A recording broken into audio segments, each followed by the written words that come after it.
What's up, guys, and welcome back to another video on the channel by me, Barrow on Tour. Yes, I'm back with a video on the channel. In today's video, then, I'm joined by Matt from Gills In The Blood TV on YouTube. I'll leave his YouTube in the description as we host a match preview of the upcoming game at the weekend in Gillingham versus Barrow. How are you doing today, Matt? Yeah, I'm very well, thank you, mate. Appreciate the invite on.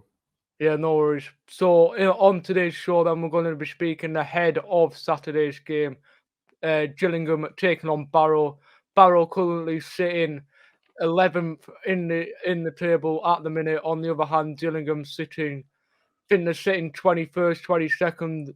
Maybe you could correct me on that, Matt, if Gillingham are sitting in that sort of position at the table, but 18th at the moment.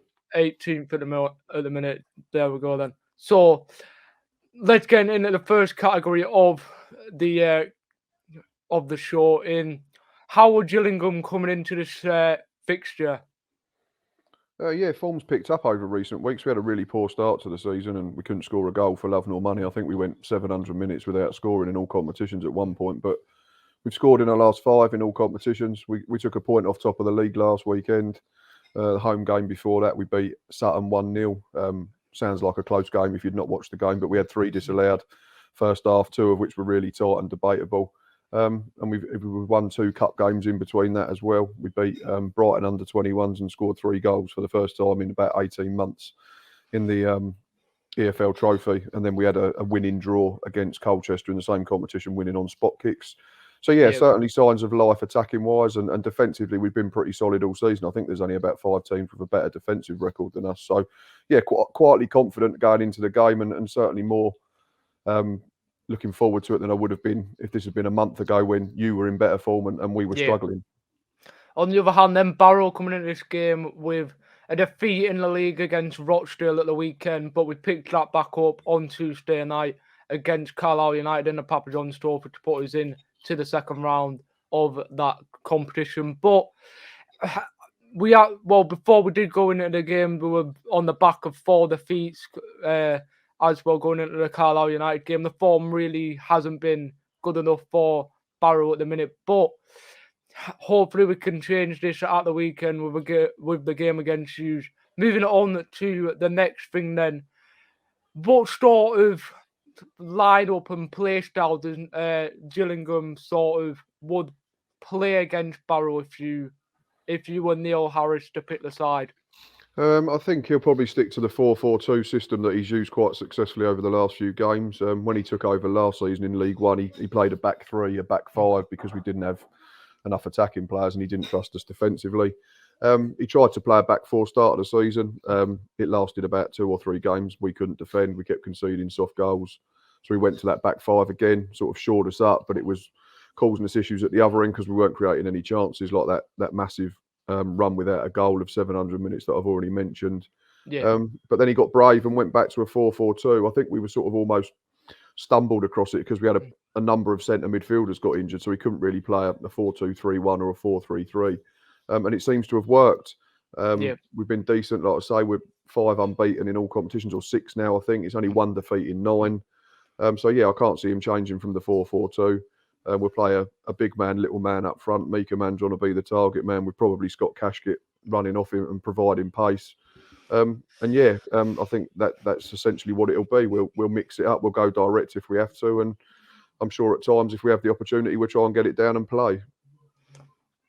Fair enough. For Barrow's sort of lineup then that I would go for in this game is a 4-2-3-1 in Barman and goal, a back 4 of Tyrell Warren, Sam McLean and now Canavan and Patrick Bro. 2 holding midfielders of Harrison Neal, Sam Foley. Midfield, attacking 3 in Whitfield, Robbie Gotts and Kay. Then up front on his own is the man that has scored 7 goals so far this season in Josh Gordon. So moving on to next thing then, for Barrow fans look out for, who would be a standout player for the Barrow fans look out for from Gillingham? It's tricky because in an attacking sense, we've not scored as many goals as we'd liked. Even now, with them 5 goals in consecutive games, I think we're only averaging sort of half a goal a game in the league, which we need to improve upon. Mika Mandron's our top scorer, along with Lewis Walker, with 3 each. But Walker's goals have come in cup competitions, and Mandron's, not been at his best. I think he's taken some time to adjust to League Two. Sean Williams, I like, bags of experience, very composed, gives us that ability to control the game in the middle of the park. Been a winner with Millwall, MK Dons before, loads of caps for Republic of Ireland, and his experience is invaluable. Another player that's picked up in recent weeks is Will Wright. He had a little spell out of the team, and then he got back in at centre-half when Elkan Baggott was away on international duty.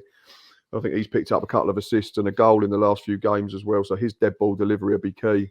It was his delivery for the equaliser last week against Stevenage that led to us getting a point. And the other one, I think Scott Cashkit, purely because he plays the game the right way, and a way that Gillingham fans appreciate. He'll run through brick walls. He'll never stop trying in and out of possession. With a bit more luck, he could probably have more than the single goal that he's got this season. But at the same time, he should have scored last weekend. I don't know if you've seen it on social media. It was probably the miss of the season. Managed to get it over the bar from about a yard and a half. So then for Barrow player to look out for Gillingham fans is Josh Gordon. Scored 7 goals in all competitions so far. Another player that you could look out for is the captain, the heart of the centre half, and now Canavan. Bit not put a foot wrong this season. Same with Patrick Bro. Ben Whitfield also was up there as the top assister of the season. I don't think he's still up there at the minute. But yeah, also Harrison Neal on loan from Sheffield United, been brilliant, hasn't put a foot wrong as well in the midfield. But we'll move on to the final and the most important question of the show. What would be your score prediction for this game? I said on my preview show that went out earlier today that it's weird for a Gills fan to be sitting here and thinking that we could actually be favourites going into a football match, because that's not really happened for the last season and a half, such as our form has been since, start of last season, unfortunately, hence why we got relegated. But I'm feeling quite confident if we can continue to be solid defensively. We're now providing more of a threat in the final third. I mean, coupled with the fact that you're not playing well, you've lost 4 on the bounce aside from the Pizza Trophy game, and your form just seems to have dropped off the edge of a cliff a little bit. I'm going to say 2-0 to Gillingham. My score prediction then for this game, I don't really know what to say. With the way we played against Carlisle, could we see that sort of coming back into the sort of mix and applying that sort of thing that we did at the start of the season? I'm going to go for it. I'm going to go Barrow 2, Gillingham 1 is what my score prediction is for this game. So both of us, hopefully we see them results that we predicted by 5 o'clock on Saturday. But it's been an absolute pleasure to have you on the show, Matt. As I've said before, I'll leave his channel link in the description. Go and subscribe to him. And if you haven't already, please don't forget to smash the like, subscribe, turn the post notification bell on to be notified when I post a new video, and up.